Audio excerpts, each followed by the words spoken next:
Greetings, dear ones. I'm Kryon of Magnetic Service.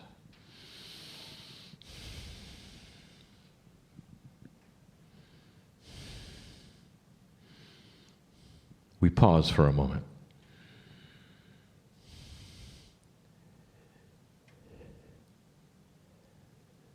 My partner steps aside, but he is still here.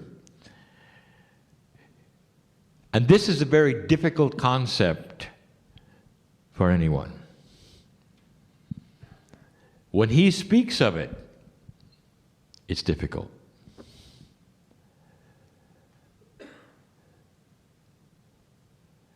Channeling creates an interesting energy. It often affects things around you. He has a hard time explaining that.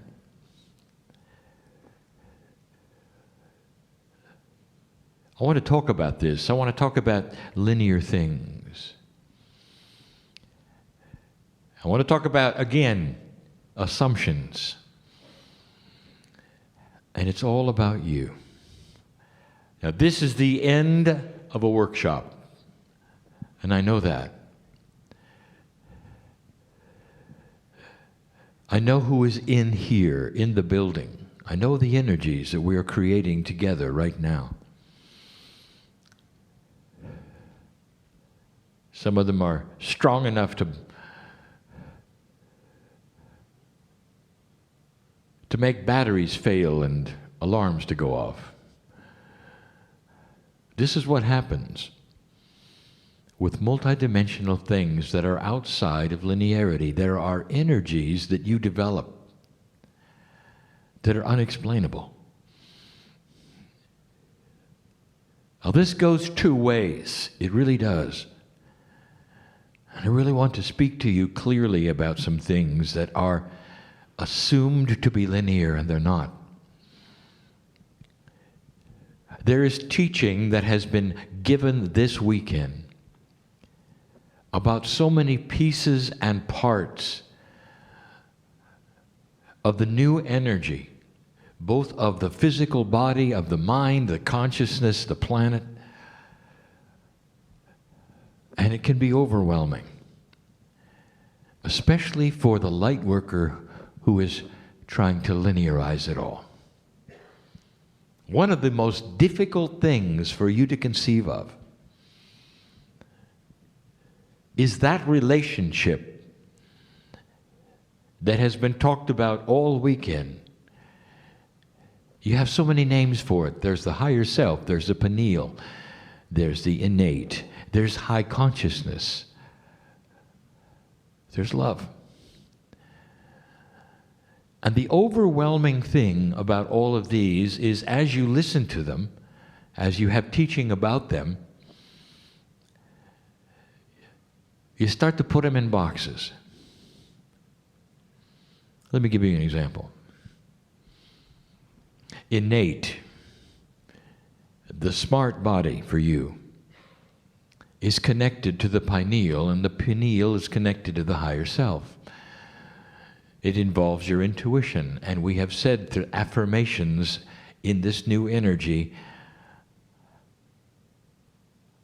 are probably one of the strongest things that you can use for self-healing. For situational things, all manner of things, but then you've confused it with God.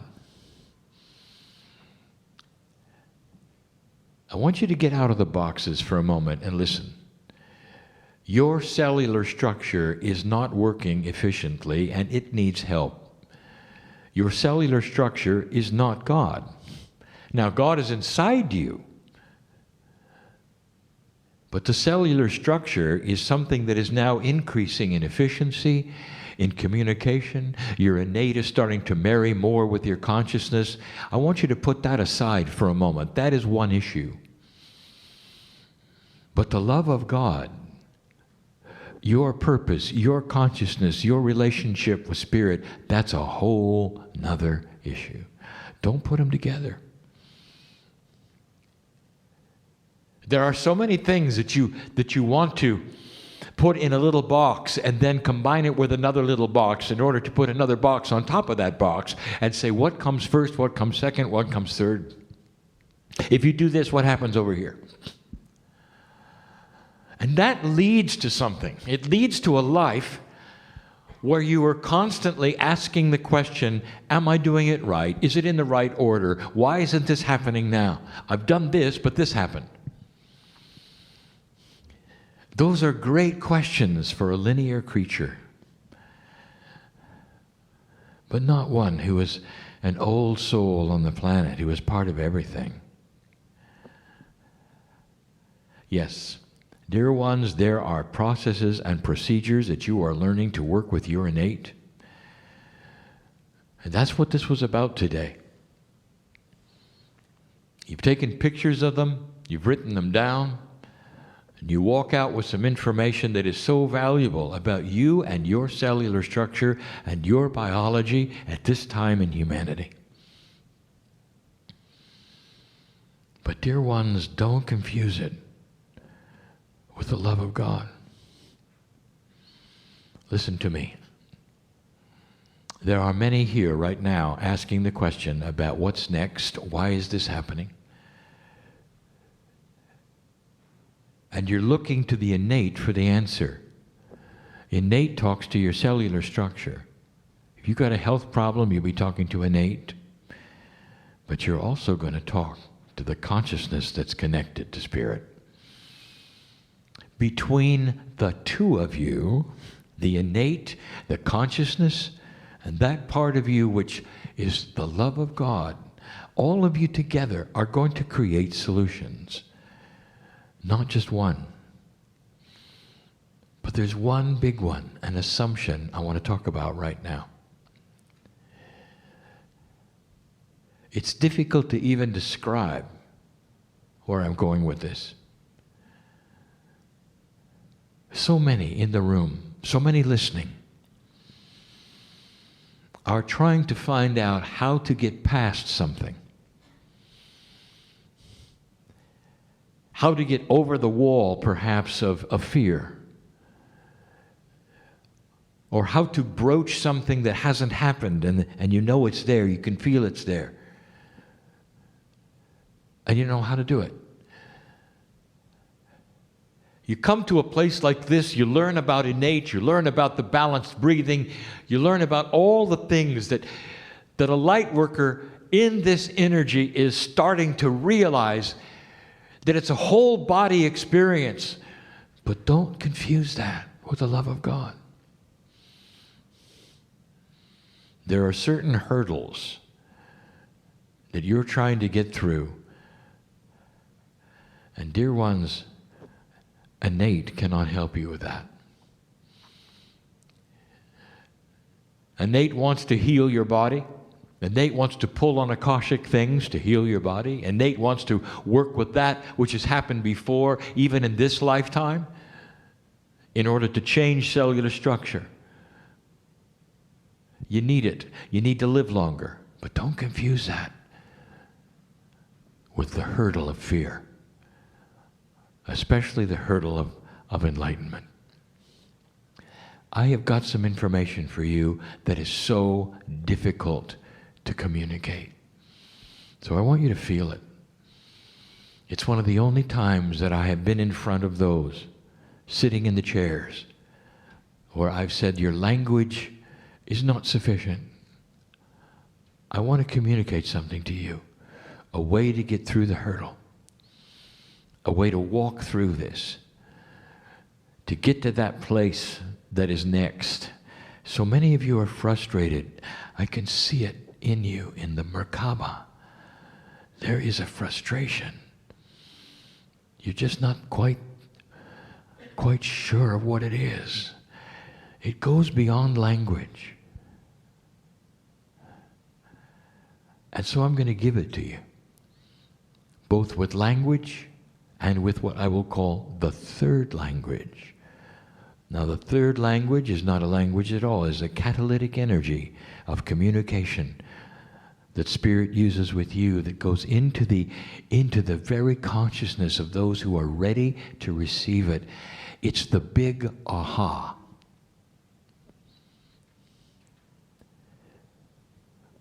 A scientist sits with a puzzle. He knows that it's doable. He's got something to figure out. He's looking for something that's impossible. He's looking for a discovery. He knows it's coming. And he looks at it and he works the puzzle. He tries this and that and this and that. He calls in his colleagues. They work on it together. This and that and this and that. Nowhere is there a solution. Every single time he tries something, it fails. It's interesting, and if you talk to scientists, they will tell you that this is the way of it. They can feel it, that a solution in physics or science or biology is right there in front of them, and no matter what they do, it doesn't show itself. And they look at the logic of it, and they build the little boxes, and they work all of the puzzles. They do the computations. They work the puzzle. Nothing. Nothing. And they retire for the night. The scientist he's tired of computing, turns on the television and watches a movie. Disengages his mind completely with the puzzle, ready to attack it tomorrow. Watching a movie about nothing when suddenly the solution comes. Something is so obvious, of course. Slaps his head, gets out of bed, goes to write it down, does the computations, voila, the solution. What just happened? What happened was the scientist disengaged logic and accidentally, without even thinking about it, suspended every part of the problem that was in his psyche, dropped all of the barriers because it was no longer time to do the work. And so the barriers are gone. The disengagement of science was complete. The movie was being watched, and in comes the solution that was always there, waiting for the barrier to come down of logic. You don't know what you don't know. How can you possibly work this puzzle with things that you don't know about? Dear ones, you are overworking the puzzle.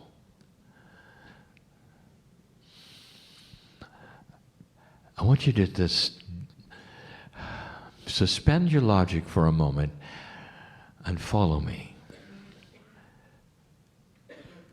The solution to what many of you are asking for lays there right now with your name on it, waiting for you to stop thinking about it. I want you to erase the whole idea of how do I? Because the very English synapse is wrong. How do I is not going to work with a multidimensional human being who is an old soul who is learning things they don't know yet. You're learning things you don't know yet. So how can you possibly apply your three-dimensional logic to a puzzle that is beyond the logic? It's only when you suspend it and you give up and you say to Spirit, and Nate is over here, I'm working the puzzle, but what about the really big one? What about the fear of moving forward, of going to the next place, of overcoming this or this or this or this, and there's many thises as there are people. It's the spiritual that we're talking about now. It's the relationship and the communication we're talking about to God right now. It's about your life and your lessons and what you're here for. Don't talk to Nate right now. I want you to think about this, but not too hard. I want you to imagine, just for a moment, that the barrier that you know is there, keeping you from things, is slowly dissolving through no effort of yours at all, other than the intent to go beyond it. That there is some kind of a mechanism that you don't understand, that you don't know about, that is so powerful, that remembers and recognizes when you suspend belief, drop your logic, and simply allow it to happen. Like the scientist who had it figured out. There was a solution, but no amount of working the puzzle worked. I want you to combine this intent you have with the idea and the belief that there is a greater power of creation who knows your name, knows who you are, and is ready to help you right now. That greater power, and that is the creative source, has been with you all along. But the barrier that has kept you disconnected from it is the very thing you thought would solve it. Your logic, your survival, your smarts as a human being. Can you let it go? Can you just let it go? If you can see that barrier dissolving just for a moment, for no other reason than the fact that you're sitting here and allowing it, I want you to also vision the second thing. And that is the connection of your hand to Spirit coming out of that dissolving barrier and taking the hand of God. And you don't know why, and you can't figure it out. You don't know what's happened, and no idea. But suddenly, it's okay. Fear is a product of intellectualism. Did you hear that? It comes from the brain. The computer that says, don't touch the stove because you get burned. That's where it comes from. It doesn't come from God. It doesn't come from that which is your intuition. Right out of your brain. And it requires that the human being be able to disengage the very thing that has been their survival forever.